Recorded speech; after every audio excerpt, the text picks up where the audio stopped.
प्रचण्डले के भने होइन अब प्रोपोर्सनल रिप्रेजेन्टेसनमा जानुपर्छ भनिरहेका छन्। प्रोपोर्सनल भन्नासाथ के हुन्छ, सबै नेताले जसलाई छाने त्यसको हुन्छ। राजेश सङ्गेन्द्रको चरम दुरुपयोग गर्ने दाउमा प्रचण्डजी छन्। गगन थापाजीलाई भन्न चाहन्छु, यति बेसी अराजक नबन्नुहोस्। तपाईँ त्यो हैसियत राख्ने चाहना राख्नु भने यो दुर्भाग्य हुनेछ। पृथ्वीनारायण शाहलाई गाली गर्ने त्यो हैसियत तपाईँसँग छैन।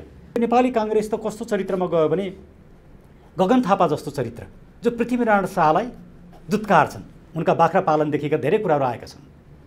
उहाँहरू सत्तामा हुन्जेल त यो रागसोप होला, तर कुनै दिन हामी सत्तामा आयौँ भने यी सबै कुरा उदाङ्ग हुन्छन् र कारबाहीको दायरामा उहाँहरू आउनुहुन्छ। कसैलाई ज्ञानेन्द्र राजा चाहिएका छन्, कसैलाई पारस राजा चाहिएका छन्, कसैलाई हिमानी चाहिएका छन्, कसैलाई नाति चाहिएका छन्। यो किसिमको एउटा अराजक मानसिकतामा बसेको राजवादीहरूले न आन्दोलनमा साथ दिन्छन्, न त्यसलाई निष्कर्षमा नै पुर्याउँछन्, न उनीहरूले साँच्चै नै राज संस्था फर्काउँछन्। हामी त्यो कुरामा एकदम क्लियर छौँ। तपाईँलाई सक्रिय राजा चाहिन्छ, हामी सक्रिय राजाको पक्षमा छैनौँ, हामीलाई साथ नदिनुहोस्। हामी राजावादी होइनौँ, किनकि राजाको कुनै वाद नै हुँदैन। यति पनि राजनीति नबुझ्नेहरूले राजालाई फर्काउनै सक्दैनन्। उहाँलाई हामीले भनेको तपाईँ ब्लु प्रिन्ट लिएर आउनुहोस्, उहाँले आउनु भएन। अब हामी होइन तपाईँ नभइकन त केही पनि हुँदैन राजनजी भनेर उहाँ तोम शरणम गर्ने पक्षमा हामी छैनौँ। भ्रष्टाचारीहरू राजनीतिज्ञ, राजनीतिले भ्रष्टाचारीको संरक्षण गर्ने यो नेक्सस, यो अनहोली नेक्ससलाई ब्रेक गर्नका लागि, तोड्नका लागि हामीले नागरिक आयोगको जुन परिकल्पना गऱ्यौँ त्यो भनेको के हो भने प्रत्येक व्यक्ति चुनावमा उठ्नुभन्दा अगाडि उसले क्लिन चिट लिनुपर्छ। म भ्रष्टाचारी छैन, मैले कमाएको सम्पत्ति शुद्ध रूपमा कमाएको छु। निर्वाचन भनेको सरकारको अधिकार होइन, नागरिकको अधिकार हो। निर्वाचन भनेको सरकारको या सत्तामा बस्ने व्यक्तिको अधिकारको कुरा होइन। निर्वाचन मतदाताको, नागरिकको अधिकार हो। इलेक्सन कसले जित्छ भने जोसँग पैसा छ, जोसँग गुन्डा छ, जसले छलकपट गर्न सक्छ, ती व्यक्तिले इलेक्सन जित्छन्। अब कुनै पनि प्रधानमन्त्रीले 5 वर्षसम्म शासन गर्न सक्ने अवस्था देखिँदैन भोलिका दिनमा, किनभने कुनै पनि दलले अब स्पष्ट बहुमत लिएर आउने सङ्केत छैन। त्यसैले अबको मुलुक चाहिँ राजनीतिक रूपमा अस्थिरतातर्फ जान्छ। त्यसलाई रोक्ने एउटै मात्रै आधार के हो भने अबको प्रधानमन्त्री चाहिँ प्रत्यक्ष रूपमा निर्वाचित हुनुपर्छ। अहिलेको भ्रष्टाचारको सबैभन्दा ठुलो स्रोत चाहिँ निर्वाचन भनेको छ। निर्वाचन त हुन्छ, तर यही जोडाजोडी आउँछन्, यिनै अनुहार आउँछन्, यिनै भ्रष्टाचारी आउँछन्। अबको इलेक्सन रिफर्म भनेको के हो भने सांसदहरूलाई मन्त्री बन्न नदिने, प्रधानमन्त्री डिरेक्टली इलेक्टेड हुन्छन् र प्रधानमन्त्रीले आफ्नो मन्त्रीमण्डल आफै बनाउँछन्। लास्ट टाइमको इलेक्सनलाई हेऱ्यौँ भने लगभग 92 लाखले मतदान गरेका छन्, तर 80 लाखभन्दा बेसी मतदाताहरू त विदेशमा छन्। विदेशमा बस्ने नेपाली नागरिकलाई जबसम्म हामी यी भोटिङबाट भोटको अधिकार दिँदैनौँ, मतदानको अधिकार सुरक्षित गर्दैनौँ, तबसम्म यो डेमोक्रेसी चाहिँ पार्सल छ, एकाङ्किक छ। अहिले कहिले इलेक्सन गर्ने, कति तहको गर्ने भन्दा पनि इलेक्सन रिफर्म चाहिँ आजको प्रमुख एजेन्डा हो। के राजनीति भ्रष्टाचारी, धनी, सेटिङवाला, जोडाजोडी र ठेकेदारको मात्रै हो? जस्तो बिपीले के भन्नुभयो भने नेपालको राष्ट्रियता बचाउन र डेमोक्रेसी बचाउन राज संस्था चाहिन्छ है। सत्ता गठबन्धनले सरकारलाई जेठमा चुनावको मिति तोक्नलाई प्रस्ताव गरेको छ। आफू निर्वाचनमा हारिएला, आफ्नो पकड नहोला, इलेक्सनमा हारिन्छ भन्ने डरले इलेक्सन आफ्नो अनुकूल बनाउनलाई विभिन्न किसिमका षड्यन्त्र रचिन्छ र त्यसमध्ये इलेक्सनलाई पर सार्ने, धकेल्ने जुन काम गरिन्छ र गलत तर्कका आधारमा अहिलेका पोलिटिकल पार्टीहरू प्राइभेट कम्पनी बनेका छन्। त्यसको शुद्धिकरण जरुरी छ। डाक्टर साहब स्वागत छ। धन्यवाद हरि सर। डाक्टर साहब, सत्ता गठबन्धनले सरकारलाई जेठमा चुनावको मिति तोक्नलाई प्रस्ताव गरेको छ।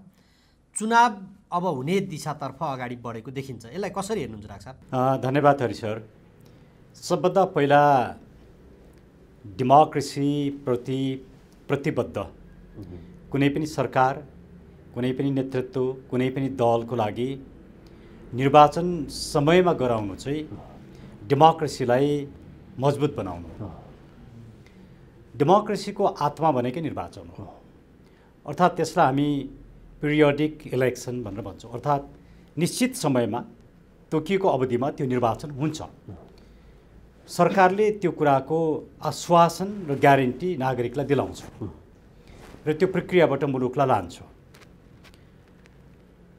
त्यो समय अवधिलाई निर्वाचन गर्ने समय अवधिमा आफू निर्वाचनमा हारिएला, आफ्नो पकड नहोला या पर्टिकुलर कुनै दललाई हराउन नसकिएला भन्ने दूषित भावना राखेर इलेक्सनलाई नै आफ्नो अनुकूल बनाउनका लागि कानुनमा परिमार्जन गर्ने, संशोधन गर्ने, इलेक्सनको मिति धकेल्ने या आफू अनुकूल इलेक्सन गराउन चाहने जुन प्रवृत्ति छ त्यो प्रवृत्ति चाहिँ अनडेमोक्रेटिक हो।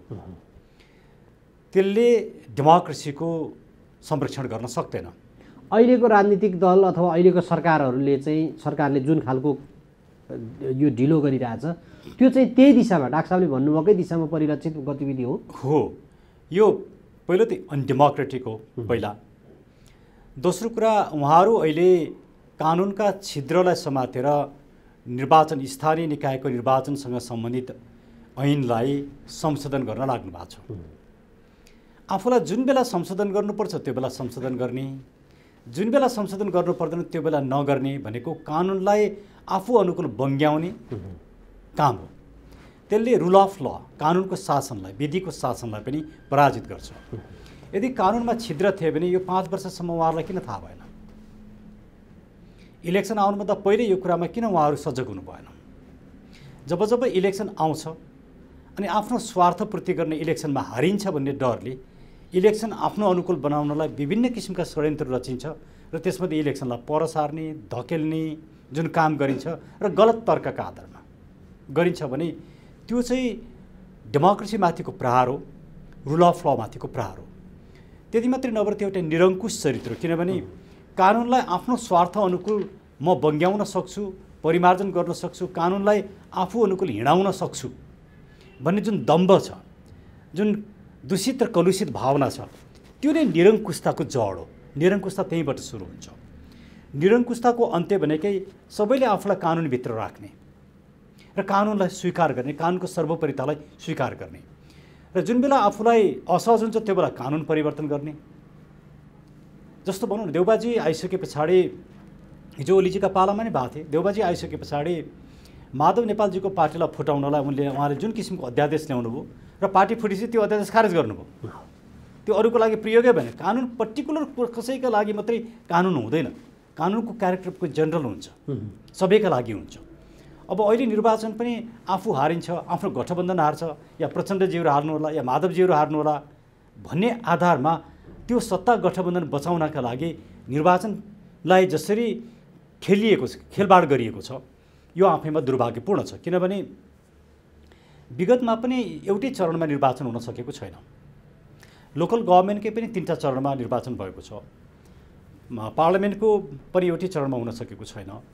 त यो कन्टेक्स्टमा सङ्घ, प्रदेश र स्थानीय सरकारको एकैबाजी निर्वाचन गराउँछौँ भन्नु चाहिँ त्यो व्यावहारिक रूपमा पनि असम्भव कुरा, नागरिकहरूले नपत्याउने कुरा र सरकार आफैले आफ्नो अविश्वसनीयता सृजना गर्ने कुरा। किनभने निर्वाचन भनेको सरकारको अधिकार होइन, नागरिकको अधिकार हो। र कतिपयले के भन्छन् भने हिजो पत्रकार महासङ्घको चुनावमा त्यो 3वटाको एकैचोटि भयो, यहाँ किन सकिँदैन, निर्वाचन आयोग लाचार बनेको हो भन्ने चाहिँ माओवादीका नेताहरूको भनाइ सुनिन्छ र त्यसमा हजुरहरू जत्तिकै वरिष्ठ अधिवक्ताहरूले पनि त्यहाँ टिप्पणी दिइरहेको सुनिन्छ डाक्टर साहब। अनि अब पत्रकार महासङ्घको चुनाव र मुलुकको चुनाव एउटै होइन, यसरी कम्पेयर गर्न मिल्दैन। उहाँहरूको भोटर सङ्ख्या र मुलुकको भोटर सङ्ख्या एउटै छैन। यो 3 तहको निर्वाचन गराउने कुरा सजिलो कुरा होइन। ह्युमन रिसोर्सेसको कुराले, सुरक्षाको कुराले, मतदाताको सहजताका कुराले यो सम्भव छैन। यति कुराको जानकारी यो सरकारलाई छैन होला त डाक्टर साहब? जानकारी भएरै उहाँहरूको उद्देश्य गलत छ नि, मोटिभ गलत भयो। मोटिभ के रह्यो भने राष्ट्रवादी शक्तिलाई हराउने, ओलीजीलाई हराउने, गठबन्धनका शक्तिलाई कसरी जिताउने र आफू कुन समयमा गर्दाखेरि जितिन्छ, कसरी गर्दा जितिन्छ, त्यो इलेक्सनलाई नै राजनीतिक दाउपेच र खेलबाडको एउटा गोटी बनाउँदाखेरि डेमोक्रेसी पनि पराजित हुन्छ, रुल अफ ल पनि पराजित हुन्छ र त्यसले निरङ्कुशताको सुरुवात गर्छ।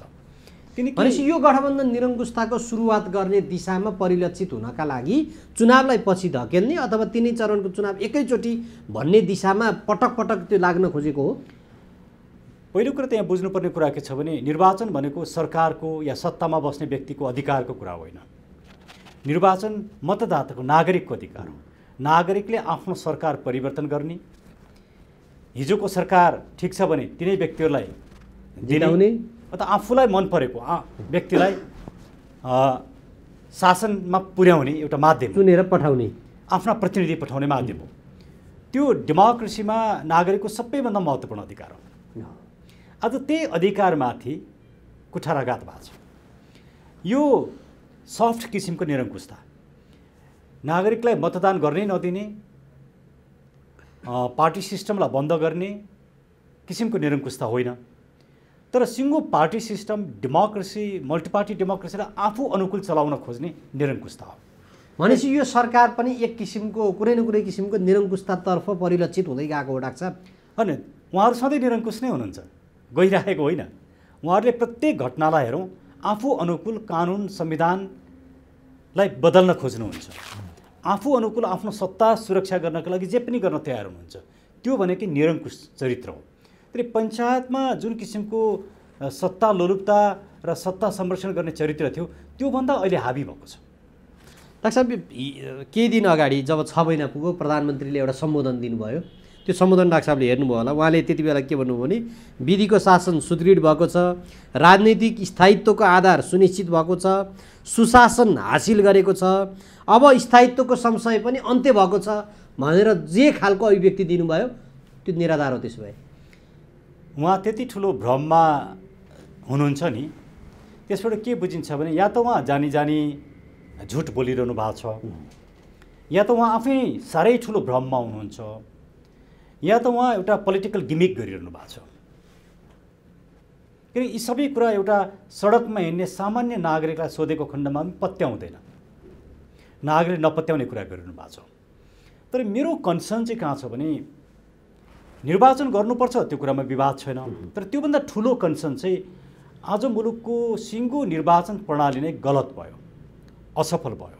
किनभने 2/3 सरकार पनि टिक्न सक्दो रहेन रहेछ, संसद चल्न सक्दो रहेन रहेछ, सरकारले काम गर्न सक्दो रहेन रहेछ, न्यायपालिका यो एउटा विकराल अवस्थाबाट गुज्रिरहेको छ। यस्तो अवस्थामा हामीले इलेक्सनलाई हेऱ्यौँ भने के देख्छौँ भने विगतका इलेक्सनलाई हेर्दाखेरि इलेक्सन कसले जित्छ भने जोसँग पैसा छ, जोसँग गुन्डा छ, जसले छलकपट गर्न सक्छ ती व्यक्तिले इलेक्सन जित्छन्। अनि प्रोपोर्सनल रिप्रेजेन्टेसन चाहिँ पिआर सिस्टम चाहिँ पार्टीका नेतालाई रिजाउने जोडाजोडी गुन्डाहरू, सेटिङ गर्ने मान्छेहरू, ठेकेदारहरू, यस्ता मानिसहरूले जित्छन्। त योबाट के देखिन्छ भने डेमोक्रेसी चाहिँ उहाँहरूले पराजित गरिसक्नु भएको छ। अहिलेको डेमोक्रेसी नाम मात्रको।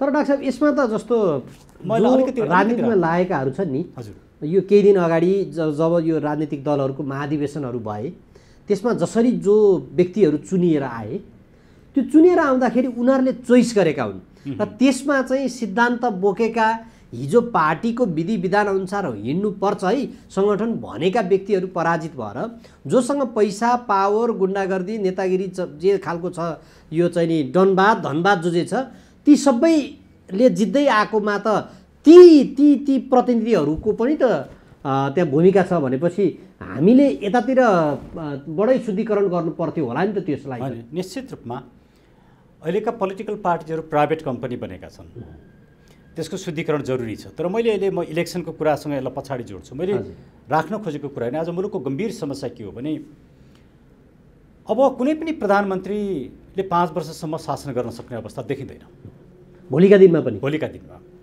किनभने कुनै पनि दलले अब स्पष्ट बहुमत लिएर आउने सङ्केत छैन। त्यसैले अबको मुलुक चाहिँ राजनीतिक रूपमा अस्थिरतातर्फ जान्छ। त्यसलाई रोक्ने एउटै मात्रै आधार के हो भने अबको प्रधानमन्त्री चाहिँ प्रत्यक्ष रूपमा निर्वाचित हुनुपर्छ एउटा। दोस्रो कुरा, प्रत्यक्ष रूपमा प्रधानमन्त्री निर्वाचित नहुँदाखेरिको अवस्था के हुँदो रहेछ भने सधैँ सांसदहरूले प्रधानमन्त्रीसँग बार्गेनिङ गर्ने, प्रधानमन्त्रीलाई अप्ठ्यारोमा पार्ने र प्रधानमन्त्रीले डेलिभरी दिन नसक्ने। तर त्यो प्रधानमन्त्री निरीह हुने र मुलुक वास्तवमा मुलुकले पाउनुपर्ने सरकारबाट पाउनुपर्ने सेवा पाउन नसक्ने र नागरिकहरू सेवाबाट वञ्चित हुने। यो अवस्थालाई अन्त्य गर्नका लागि र पिपुलकै म्यान्डेट लिएर आएको प्रधानमन्त्री, प्रत्यक्ष निर्वाचित प्रधानमन्त्री जरुरी छ, नम्बर 1। नम्बर 2, अहिलेको भ्रष्टाचारको सबैभन्दा ठुलो स्रोत चाहिँ निर्वाचन भनेको छ। किनकि मतदातालाई किन्नुपर्छ, उम्मेदवारी किन्नुपर्छ, पार्टीका नेतालाई पैसा दिनुपर्छ, छलकपट गर्नुपर्छ, गुन्डा प्रयोग गर्नुपर्छ, भोजभतेर गर्नुपर्छ। अनि यसरी जितेर आएपछि सांसद भएपछि मन्त्री बन्ने, अनि फेरि अरबौँ कमाउने, सत्ताको दुरुपयोग गर्ने, निर्वाचनमा पैसा खर्च गर्ने, सत्तामा आएर दुरुपयोग गर्ने। अर्थात् तपाईँ पार्लियामेन्टको इलेक्सनमा किन जानुहुन्छ भने मन्त्री बन्नका लागि जानुहुन्छ। यो कुरालाई हामीले जबसम्म रोक्न सक्दैनौँ तबसम्म निर्वाचन त हुन्छ, तर यही जोडाजोडी आउँछन्, यिनै अनुहार आउँछन्, यिनै भ्रष्टाचारी आउँछन्, त्यसले मुलुक र नागरिकको लागि हित हुँदैन। त्यसैले अबको इलेक्सन रिफर्म भनेको के हो भने सांसदहरूलाई मन्त्री बन्न नदिने, प्रधानमन्त्री डिरेक्टली इलेक्टेड हुन्छन् र प्रधानमन्त्रीले आफ्नो मन्त्रीमण्डल आफै बनाउँछन्। एउटा दलीय आधारमा नभएर, किनकि सरकार दलको होइन, सरकार मुलुकको, एउटा निष्पक्ष र सक्षम व्यक्तिहरूलाई मन्त्रीमण्डल बनाउँछन्। त्यो मन्त्रीमण्डल सानो हुनुपर्छ। नेपाल जस्तो मुलुकमा ठुलो मन्त्रीमण्डल बनाउनु जरुरी छैन। हामी के भनिरहेको छौँ भने नेपालका लागि नेपालले के भनिरहेको छ भने प्रधानमन्त्रीसहित 11 जनाको मन्त्रीमण्डल भए पुग्छ। सांसदहरू मन्त्री बन्न नपाउने व्यवस्था हुनासाथ सांसदहरू कानुन र नीति बनाउन मात्रै तल्लीन हुन्छन्, उनीहरूमा एक्सपर्टिज बढ्छ र मन्त्री बनेर पैसा कमाउन नपाउने भएपछि चुनावमा खर्च गर्दैनन्। चुनावमा खर्च नगरेपछि भ्रष्टाचारको एउटा ठुलो स्रोत रोकिन्छ। र यदि प्रधानमन्त्रीले मन्त्रीलाई भ्रष्टाचार गर्नबाट रोक्न सकेनन् भने मन्त्रीलाई हटाइदिन सक्छन् कुनै पनि बेला। र प्रधानमन्त्री भ्रष्टाचारमा गयो भने अर्कोचोटिदेखि उनी पराजित हुन्छन्। पार्टीको कारणले होइन कि पिपुलको कारणले मात्रै कोही प्रधानमन्त्री बन्न सक्छ, पार्टीको नेता भएको कारणले होइन, पिपुलमा पपुलर भएको कारणले मात्रै बन्न सक्छ। त्यसले प्रत्यक्ष निर्वाचित प्रधानमन्त्री, सानो मन्त्रीमण्डल, सांसदहरू मन्त्री बन्न नपाउने व्यवस्था र विदेशमा बस्ने नेपाली नागरिकहरूले पनि मतदान गर्ने। हामीले लास्ट टाइमको इलेक्सनलाई हेऱ्यौँ भने लगभग 92 लाखले मतदान गरेका छन्, तर 80 लाखभन्दा बेसी मतदाताहरू त विदेशमा छन्। मान्छे लगभग तपाईँको 45% मतदाताहरूलाई डेमोक्रेसीबाट वञ्चित गरेर काहीँ डेमोक्रेसी मजबुत हुन्छ र हुँदैन नि। त्यसले विदेशमा बस्ने नेपाली नागरिकलाई जबसम्म हामी ई भोटिङबाट भोटको अधिकार दिँदैनौँ, मतदानको अधिकार सुरक्षित गर्दैनौँ, तबसम्म यो डेमोक्रेसी चाहिँ पार्सल छ, एकाङ्किक छ, पूर्ण छैन, अपूर्ण छ। त्यसले इलेक्सन रिफर्मको अर्को पार्ट के भने ई भोटिङको व्यवस्था। त्यो देशमै बस्नेले पनि ई भोटिङ गर्न सक्छन्, त्यसले गर्दा चुनाव कम खर्चिलो हुन्छ र विदेशमा बस्नेहरूले त ई भोटिङबाट मतदान गर्न सक्छ, यी भ्रष्टहरूलाई मतदान गर्दैनन्। डाक्टर साहब, त्यो सम्भव छ किनभने यहीँ बस्नेहरूले पनि यी सांसदै बनाएर पठाएकाहरू व्यक्तिले पनि त्यो ई भोटिङ गर्न नसकेर नजानेर बदर भएको छन्। अनि ई भोटिङ नगर्नेहरूले लाइन लागे हुन्छ होइन, तर ई भोटिङ प्रिफर गर्नेले ई भोटिङ गर्न पाउनु पर्यो। तपाईँ घरमा बसेर भोटिङ गर्नुहुन्छ, जसले गर्न चाहन्छ त्यसले त्यसको फेरि त्यो मापदण्ड होला होइन। त्यो त सानो कुरा हो, यो ठुलो कुरा होइन। अर्को कुरा के हो भने इलेक्सन रिफर्मको अर्को र सबैभन्दा महत्त्वपूर्ण कुरा चाहिँ तपाईँ राजनीति भ्रष्टाचारसँग जोडियो, राजनीति र भ्रष्टाचारलाई छुट्याउनै नसकिने भयो। भ्रष्टाचारीहरू राजनीतिज्ञ, राजनीतिले भ्रष्टाचारीको संरक्षण गर्ने, यो नेक्सस, यो अनहोली नेक्ससलाई ब्रेक गर्नका लागि, तोड्नका लागि हामीले नागरिक आयोगको जुन परिकल्पना गऱ्यौँ त्यो भनेको के हो भने प्रत्येक व्यक्ति चुनावमा उठ्नुभन्दा अगाडि उसले क्लिन चिट लिनुपर्छ। म भ्रष्टाचारी छैन, मैले कमाएको सम्पत्ति शुद्ध रूपमा कमाएको छु भन्ने कुराको प्रमाण नलिकन चुनावमा लड्न दिने हो भने यिनै सेटिङवाला, यिनै ठेकेदार, यिनै भ्रष्ट, यिनै जोडाजोडी आउँछन्। त्यसले त्यो कुरोलाई ब्रेक गर्नका लागि पनि हामीले क्लिन चिट चाहिन्छ है भनेर भन्यौँ। हामीले यति रिफर्म गर्न सक्यौँ, साँचो अर्थमा डेमोक्रेसी जस्तो हुन्छ। होइन भने शेरबहादुर देउवाले पनि मैले यस्तो गरेँ भनेर झुट कुरा बोल्ने डेमोक्रेसी बन्छ। डेमोक्रेसीलाई पराजित गरिएको अवस्था छ, यसलाई अन्त्य गरिनुपर्छ। त्यसैले इलेक्सन रिफर्म आज सबभन्दा ठुलो एजेन्डा हो। तर त्यो एजेन्डामा कोही पनि बोल्दैन, न ओलीजी बोल्नुहुन्छ, न देउबाजीको कन्सर्न छ, न माधवजी, न प्रचण्डजी, न कुनै जी।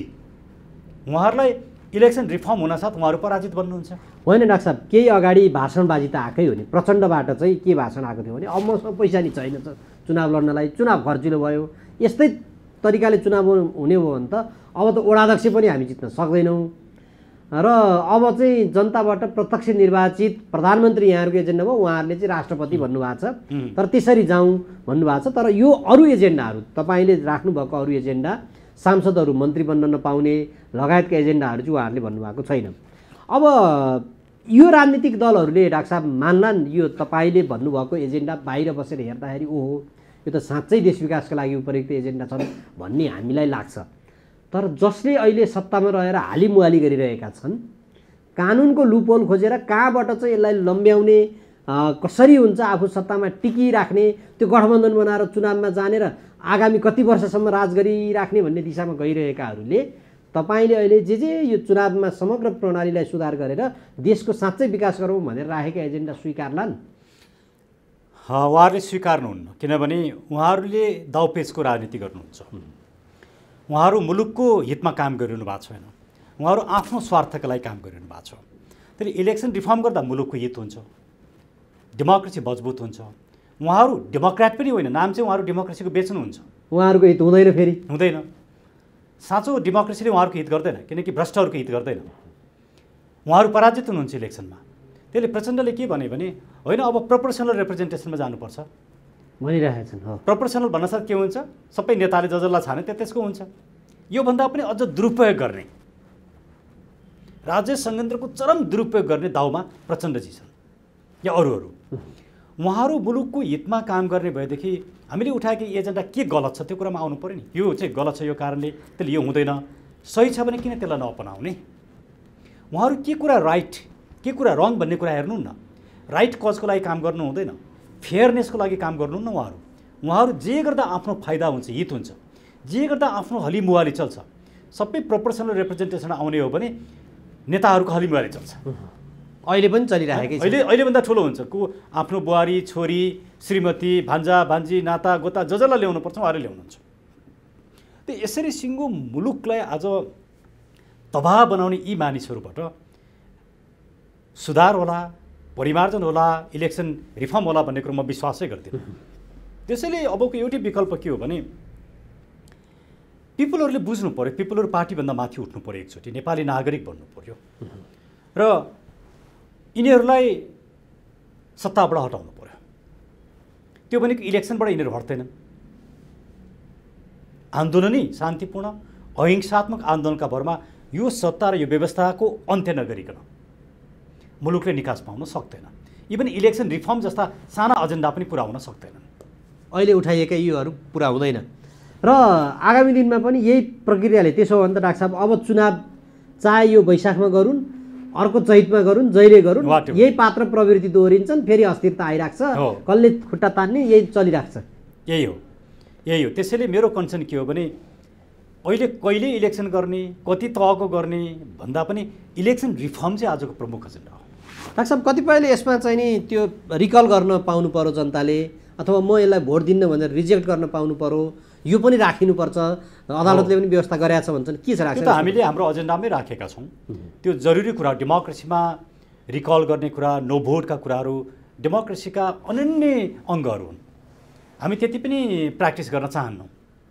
यो प्र्याक्टिस गर्नुपर्छ, त्यसमा विवादै छैन। तर समग्रतामा मुलुक आज जुन एउटा अप्ठ्यारो अवस्थाबाट गुज्रिराखेको छ, त्यो अवस्था सृजना कसले गर्यो त्यो चाहिँ आज हामीले बुझ्नुपर्ने र पिपुललाई पनि बुझाउनु पर्ने आवश्यकता छ। यो समग्र अव्यवस्था र यो कठिन अवस्थाको सृजना गर्ने त यिनै नेताहरू हुन्। अहिले इलेक्सन गर्दै ओलीजी पनि खुसी, सबैलाई आफ्नो हितअनुसार, आफ्नो एउटा स्वार्थ अनुकूल मुलुक राज्यलाई चलाउनु उनीहरू चाहन्छन्। तर के गर्दा मुलुकको हित हुन्छ त? हामीले के गल्ती गऱ्यौँ त? अघि यहाँले ब्युटिफुल्ली राख्नुभयो, यत्रा ठुला महाधिवेशनहरू भए, कसैको महाधिवेशनमा इलेक्सन रिफर्मको एजेन्डा आयो? आएन। कसैको महाधिवेशनमा भ्रष्टाचारलाई कसरी अन्त्य गर्ने एजेन्डा आयो? आएन। कसैको एजेन्डामा पोलिटिकल पार्टिजहरू प्राइभेट कम्पनी भए, पोलिटिकल पार्टिजमा सुधार गर्नुपर्छ भन्ने कुरा आयो? आएन। एउटा महाधिवेशन गर्ने यति ठुलो खर्च गर्नुपर्छ भने त्यो पैसा कहाँबाट आउने? कहीँबाट त्यो पैसाको ट्रान्सपेरेन्सी उहाँले देखाउनु भएन। यदि पोलिटिकल एक्टिभिटिज, पोलिटिकल पार्टीलाई यति महँगो बनाउने हो भने गरिब मानिसहरू राजनीतिबाट विमुख हुन्छन्।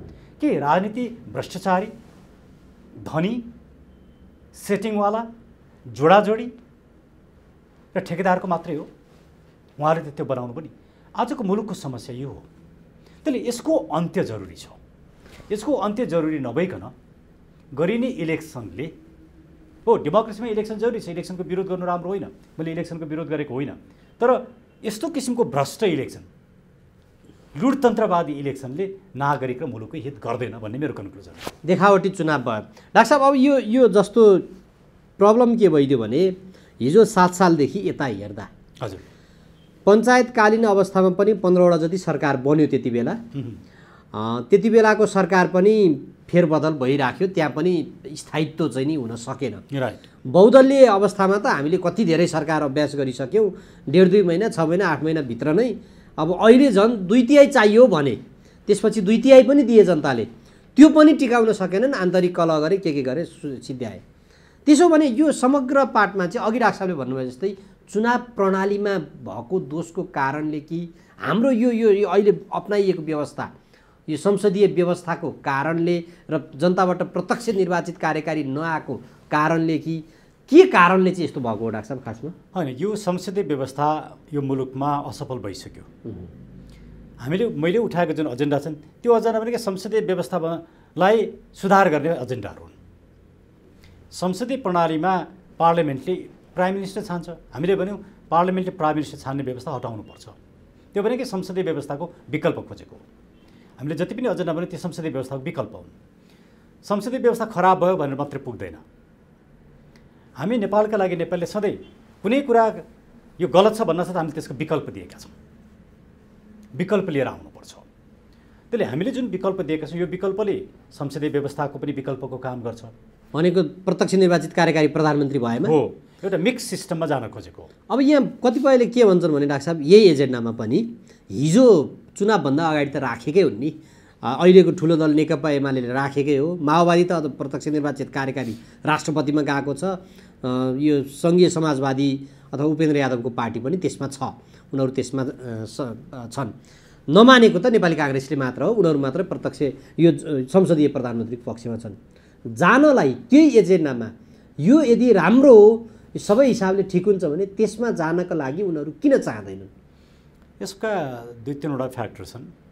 पहिलो फ्याक्टर चाहिँ प्रत्यक्ष निर्वाचित राष्ट्र प्रमुख चाहिँ हितकारक हुँदैन, किनभने प्रधानमन्त्रीले गरेको गल्ती कमी कमजोरीलाई हटाउनै र त्यसलाई नियन्त्रण गर्नै हामीलाई यति गाह्रो छ। एउटा powerful executive head of the state बनाउने भने उसलाई कसैले नियन्त्रण गर्न सक्दैन। त्यसले हामीले यस्तो किसिमको एउटा अनियन्त्रित किसिमको हेड अफ द स्टेट बनाउने हुँदैन। प्रत्यक्ष निर्वाचित प्रधानमन्त्री र प्रधानमन्त्रीभन्दा माथि राष्ट्रपति डेफिनेटली हुन्छ, हेड अफ द स्टेट हुन्छन्, त्यो राजा होलान्, राष्ट्रपति होलान्, त्यो केही न केही हदसम्मको नियन्त्रण हुन्छ।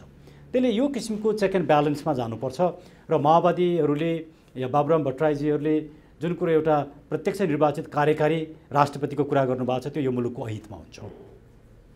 किन अहिले जुन किसिमको विदेशी चलखेल छ त्यो विदेशी चलखेललाई रोक्न सक्ने राजनीतिक नेतृत्व र त्यो क्षमता देखिएन। र यी व्यक्तिहरूले जुन अहिले राजनीतिलाई नै दूषित बनाइरहेका छन्, देशै बेच्न बेर लाउँदैनन्, त्यो हदसम्मको एउटा स्वार्थले उहाँहरू लैस हुनुहुन्छ। त्यसले यस्तो व्यक्तिहरूलाई कार्यकारी अधिकारसहित हेड अफ द स्टेट बनाउने पक्षमा हामीहरू छैनौँ, त्यो गलत एजेन्डा हो। अब जहाँसम्म हो हिजो विभिन्न दलहरूले राखे एउटा प्रत्यक्ष निर्वाचित प्रधानमन्त्रीको कुरा आयो, त्यो कुरामा काङ्ग्रेस जानु नसक्नु पछाडिको कारण के हो भने देउबाजीलाई हेरौँ, देउबाजी आफै उहाँ कति पपुलर हुनुहुन्छ पिपुलमा? उहाँ पपुलर हुनुहुन्न। उहाँ पार्टीका कार्यकर्तालाई पैसा दिएर चुनाव जितेर पैसाका भरमा एउटा इन्फ्लुएन्सका भरमा उहाँ प्रधानमन्त्री बन्नुहुन्छ, सत्तामा टिक्नुहुन्छ। त्योभन्दा ठुलो क्षमता त उहाँसँग केही पनि छैन। न उहाँ राजनीतिक विश्लेषक हो, न राजनीतिक दर्शन उहाँसँग छ, न उहाँको नै विचारक हो। उहाँ कसरी नेता बन्नुभएको छ? मलाई नेपाली काङ्ग्रेस र शेरबहादुर देउवालाई हेर्दा नेपाली काङ्ग्रेसले शेरबहादुर देउवालाई नेता मानेर हिँड्ने नेपाली काङ्ग्रेस पनि नेपाली काङ्ग्रेस हुन्छ। विश्वेश्वर प्रसाद कोइरालाका आधारभूत मान्यता र सिद्धान्तहरू छोडेको पनि नेपाली काङ्ग्रेस हुन्छ। त्यसले यस्तो किसिमको यो नेपाली काङ्ग्रेस त कस्तो चरित्रमा गयो भने गगन थापा जस्तो चरित्र जो पृथ्वीनारायण शाहलाई दुत्कारछन्, जो आफै कति भ्रष्ट छन् या छैनन् खोजी नीति गर्न जरुरी छ। उनका बाख्रा पालनदेखिका धेरै कुराहरू आएका छन्। उहाँहरू सत्तामा हुन्जेल त यो रागसोप होला, तर कुनै दिन हामी सत्तामा आयौँ भने यी सबै कुरा उदाङ्ग हुन्छन् र कारबाहीको दायरामा उहाँहरू आउनुहुन्छ। र म गगन थापाजीलाई भन्न चाहन्छु यति बेसी अराजक नबन्नुहोस्, तपाईँ त्यो हैसियत राख्ने चाहना राख्नु भने यो दुर्भाग्य हुनेछ। पृथ्वीनारायण शाहलाई गाली गर्ने त्यो हैसियत तपाईँसँग छैन र शेरबहादुरजीले पनि पृथ्वीनारायण शाहलाई गाली गर्नुभयो। पृथ्वीनारायण शाहको जन्म जयन्तीमा विदासम्म दिन मनाउन हुँदैन भन्नुभयो। यो चरित्र बोकेको नेपाली काङ्ग्रेस पिपुलमा पपुलर छैन, तर उहाँहरू विभिन्न किसिमले चुनाव जित्नुहुन्छ। त्यसले उहाँहरू प्रत्यक्ष निर्वाचित प्रधानमन्त्री बन्यो भने काङ्ग्रेस प्रधानमन्त्री हुँदैन भन्ने डरले उहाँहरू नआउनु भयो। अब सधैँ पपुलिस्ट मान्छे नै ठिक हुन्छ जरुरी पनि हुँदैन। फेरि कहिलेकाहीँ गलत मान्छे एकदम पपुलिस्ट भएर आउँछ, अनि ऊ गलत मान्छे पपुलिस्ट भएर सत्तामा पुगेर झन् बेसी दुर्भाग्यपूर्ण हुन्छ।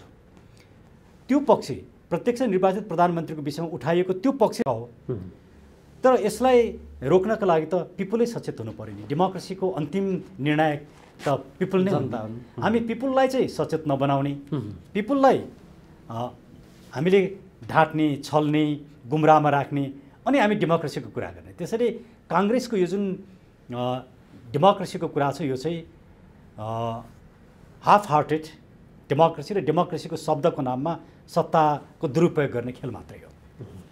त्यसो भने डाक्टर साहब यो समग्र रूपमा चुनावको अहिलेको भएको प्रणालीमा सुधार हुने दिशामा पनि जाँदैन, तर बाहिर बसेर तपाईँहरू जतिको विद्युत व्यक्तिहरूले यो उठाउनुहुन्छ अनि जनताहरूले चाहिँ त्यसलाई ग्रहण गर्न पाउँदैनन् भने भोलिको दिनको अवस्था कस्तो हुन्छ त डाक्टर साहब? त्यसैले हामीले के भनेका छौँ, नेपालका लागि नेपालले के भनेको छ नि,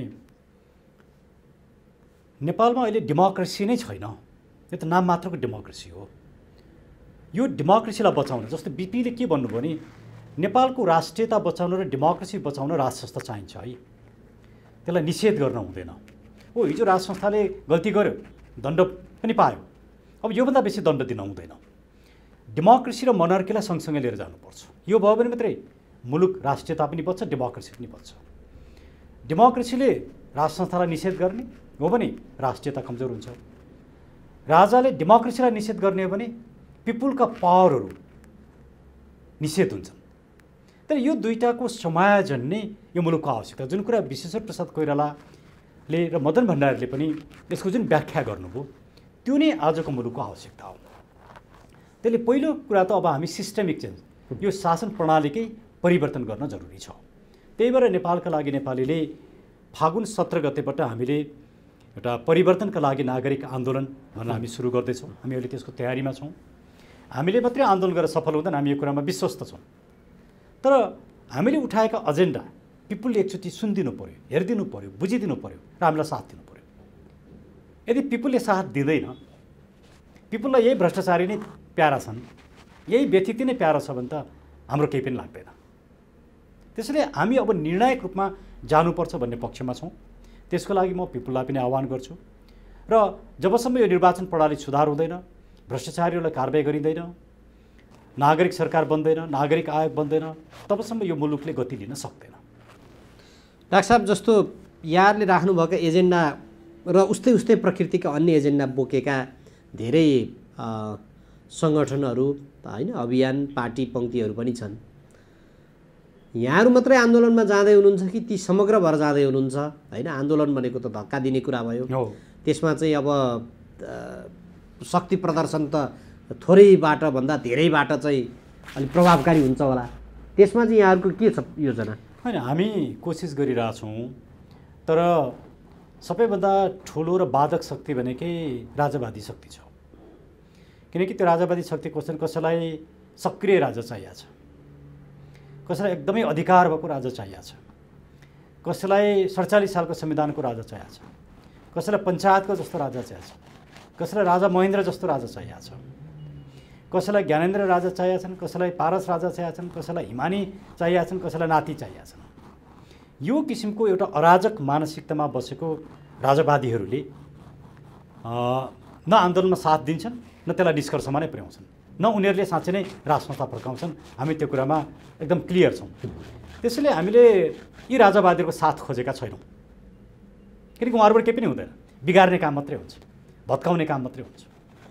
हामीले हाम्रो एजेन्डा कुनै पनि आन्दोलन कार्यकर्ताले आन्दोलन गरेर परिवर्तन हुँदैन। हामी कार्यकर्तामाथि विश्वास गर्दैनौँ। 2000, 4000, 10,000, 20,000 कार्यकर्ताले केही पनि हुँदैन। यहाँ त 10औं लाख मान्छे आउनुपर्छ। त्यो स्वतस्फूर्त रूपमा मानिसहरू आउने। यदि हामीले राखेको एजेन्डा ठिक छ, हामीलाई साथ दिनुहोस्। त्यो प्रत्येक नेपाली नागरिकको कर्तव्य हो। तपाईँलाई सक्रिय राजा चाहिन्छ, हामी सक्रिय राजाको पक्षमा छैनौँ, हामीलाई साथ नदिनुहोस्। हामी राजावादी होइनौँ, किनकि राजाको कुनै वाद नै हुँदैन। यति पनि राजनीति नबुझ्नेहरूले राजालाई फर्काउनै सक्दैनन्। हामी त भन्छौँ राष्ट्रवादी लेफ्टिस्ट शक्तिहरू, वामपन्थी शक्तिहरू जस्तो सीपी मैनाली, सीपी गजुरेल, नारायणमान बिजुक्छे, विप्लवहरू, उहाँहरू यो आन्दोलनमा आउनुहोस्, नेतृत्व लिनुहोस्। हामी नै नेता आउनुपर्छ जरुरी छैन, हामी मुलुकको पक्षमा छौँ। नारायणमान बिजुक्छेले अब म यो आन्दोलनको नेतृत्व लिन्छु, म यसको कमान्डर बन्छु भन्नु भने हामी त सहर्ष स्वीकार गर्छौँ, फुलमाला लाउँछौँ। विप्लवले आएर म लिन्छु, द्याट्स फाइन। किनकि मैले जस्तो विप्लवमा धेरै एउटा राष्ट्रियताको धेरै ठुलो भावना देखेको छु। तर उहाँहरू राजाको लागि त आन्दोलन गर्नुहुन्न, त्यो कुरा क्लियर छ। अब राजेन्द्र उहाँहरूको कुरा के छ भने हजुर हजुर प्लिज, सबै राष्ट्रवादीहरू एक भएर आन्दोलनमा जान सकिन्छ भन्ने कुरामा त उहाँहरू सहमत हुनुहुन्छ नि। त्यसैले सक्रिय राजाको कुरालाई उहाँहरूले साथ दिन सक्नुहुन्न। तर नागरिकको कित्तामा बस्ने, संसदको मर्यादालाई स्वीकार गर्ने, संवैधानिक सर्वोच्चतालाई स्वीकार गर्ने, नागरिकलाई सार्वभौम सत्ता सम्पन्न अधिकार भएको स्वीकार गर्ने, राजकीय सत्ताको स्रोत नागरिक हुन् भन्ने स्वीकार गर्ने, राजनीतिक अधिकारको स्रोत नागरिक हुन् भन्ने स्वीकार गर्ने, त्यो राज संस्थालाई अपनाउन उहाँहरूलाई के गाह्रो पर्यो? हामी सिद्धान्तमा कुरा गरौँ न। डाक्टर साहब, अब यो सिद्धान्तकै उसमा त जस्तो राप्रपालाई निर्वाचन आयोगले विधानबाटै तिमीहरूको यो गाई चुनाव चिन्ह पनि हटाऊ, यो संवैधानिक राज संस्था पनि हटाऊ भनेर दिएको निर्देशन हेर्नुभएको होला नि? हेरेको छु। अब के हो त डाक्टर साहब? यो निर्वाचन आयोगले एकदम गलत काम गर्यो। किनकि अहिलेको 2072 सालको संविधानले मुलुकको सार्वभौम अखण्डता, भौगोलिक एकता, स्वाधीनता बाहेक अन्य सबै कुरामा परिमार्जन गर्न सकिन्छ, त्यसलाई खारेज गर्न सकिन्छ, संशोधन गर्न सकिन्छ भन्ने कुरा स्वीकार गरेको छ। र यसले के पनि स्वीकार गरेको छैन, यो एउटा डेमोक्रेटिक कन्स्टिट्युसनको रूपमा राजनीतिक आधारमा कुनै पनि विचारमाथि प्रतिबन्ध लगाइन हुँदैन भन्ने कुरा स्वीकार गरेको छ। राप्रपाले उठाएको जुन विचार छ त्यो एउटा फरक विचार हो, फरक राजनीतिक विचार हो। त्यो विचारलाई यो संविधानले स्पेस दिँदैन भने, निर्वाचन आयोगले स्पेस दिँदैन भने निर्वाचन आयोग त अटोक्र्याट बन्यो नि, निरङ्कुश बन्यो। आफूसँग असहमत राख्ने विचारलाई पनि डेमोक्रेसीमा रेकग्नाइज गरिन्छ, स्पेस दिइन्छ। डेमोक्रेसीले निषेधको राजनीति गर्दैन। त्यसले अहिले निर्वाचन आयोगले निषेधको राजनीति गर्यो, संविधानभन्दा बाहिर गएर जुन काम गरिरहेछ त्यो दुर्भाग्यपूर्ण छ। भोलि त्यही तपाईँहरूतिर पनि आउन सक्ने अवस्थाहरू छ नि, किनभने त्यो सबैलाई आउँछ। त्यो कसले राप्रपालाई आयो भनेर मात्रै कुरो होइन, यो सबैलाई आउँछ। यो मान्यताको भ्यालुको कुरा, के कुरा ठिक र के कुरा बेठिक भन्ने कुरा हो।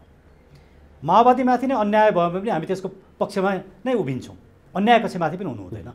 राइट कजको लागि काम गर्नुपर्छ। अहिले राप्रपामाथि निर्वाचन आयोगले अन्याय गर्यो, त्यो कुरा गलत छ, त्यसको हामीले भर्त्सना गरेका छौँ, हामी त्यसको विरोध गर्छौँ। डाक्टर साहब, अन्तिममा पनि छौँ। यो तपाईँहरूले गर्न आँट्नुभएको यो आन्दोलनमा राप्रपा अथवा राप्रपाका राजेन्द्र लिङ्गदेनहरू आउने अथवा कमल थापाकै नेतृत्वमा जाने सम्भावना हुन्छ कि हुँदैन? अब सबै किसिमका सम्भावनाहरूलाई हामीले ओपन राखेका छौँ।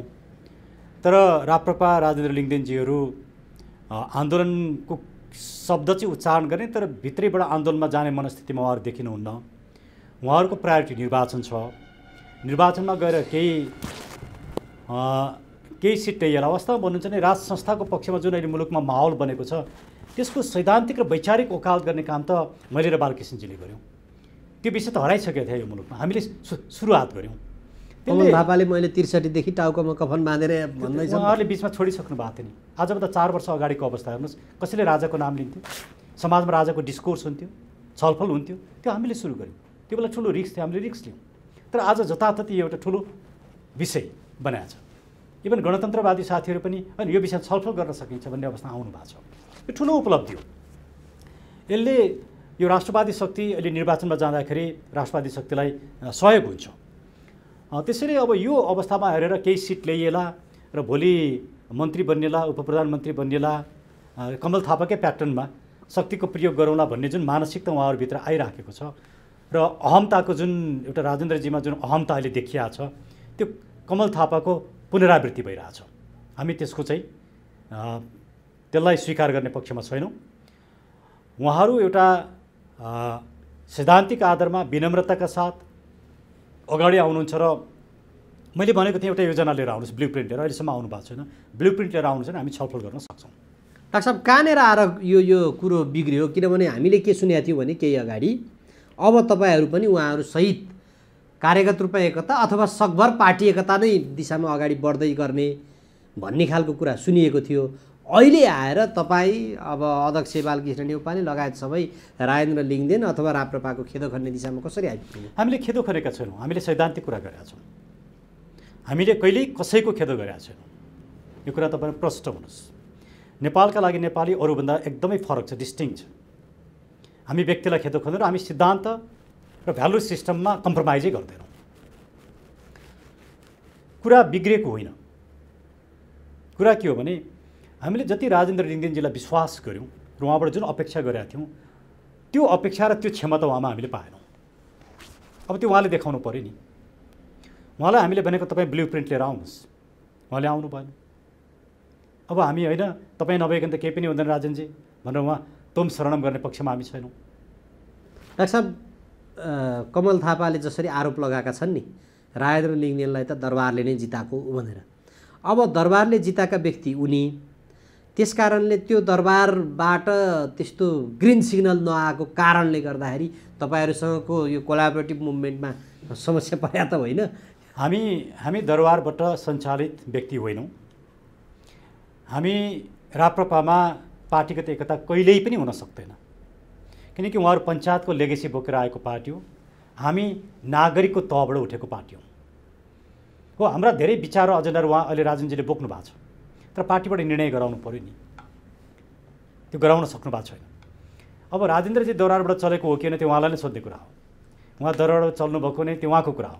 उहाँमाथिको आरोप मात्रै भनेको मैले। दरबारले हामीलाई कसैसँग मिल्नुहोस् भन्न पनि सक्दैन, नमिल्नुहोस् भन्न पनि सक्दैन। दरबारले हामीलाई निर्देशन दिन पनि सक्दैन, सुझाव दिन पनि सक्दैन, किनकि हामी दरबारका कारणले राजनीति गरेका या राजनीतिमा आएका व्यक्ति होइनौँ। त्यसैले दरबार र हाम्रो बिचको सम्बन्ध पनि सैद्धान्तिक सम्बन्धमा। हाम्रा विचारमा दरबार आउँछ, हामी स्वीकार गर्छौँ। राजा आउँछन्, स्वीकार गर्छौँ। हाम्रो विचारमा आउँदैन, हामी स्वीकार गर्दैनौँ। राजाले निरङ्कुश हुने कोसिस गर्छन्, हामी त्यो स्वीकारै गर्दैनौँ। हामीले जुन किसिमले राजाको परिभाषा गरेका छौँ त्यो कुरालाई राजाले स्वीकार गरे भने राजालाई हामी स्पेस दिन्छौँ, त्यति मात्रै हो। डाक्टर साहब हुन्छ, अब यहाँहरूले जुन खालको आन्दोलन गर्न आँट्नु भएको छ त्यसले, किनभने अहिले आन्दोलनको मौसम त छैन, अहिले बिहेबारीको धरी मौसम नभएको अवस्थामा जुन आन्दोलनको उद्घोष गर्नुभयो त्यो कस्तो खाले हुन्छ जाँदै र के भन्न चाहनुहुन्छ? यो अन्तिम प्रश्न। यो नियमित हुन्छ, यो निर्णायक हुन्छ। आन्दोलन सफल पनि हुनसक्छ, असफल पनि हुनसक्छ, तर यो एक दिने एकछिनको आन्दोलन होइन, यो नियमित आन्दोलन हो। आन्दोलनका कार्यक्रमहरू हामी पछाडि सार्ने नै छौँ। बारमा भएको आन्दोलन जस्तो त हुँदैन नि डाक्टर साहब? हजुर, बारमा भएको आन्दोलन जस्तो हुँदैन नि? निश्चित रूपमा हुँदैन। हाम्रो आन्दोलन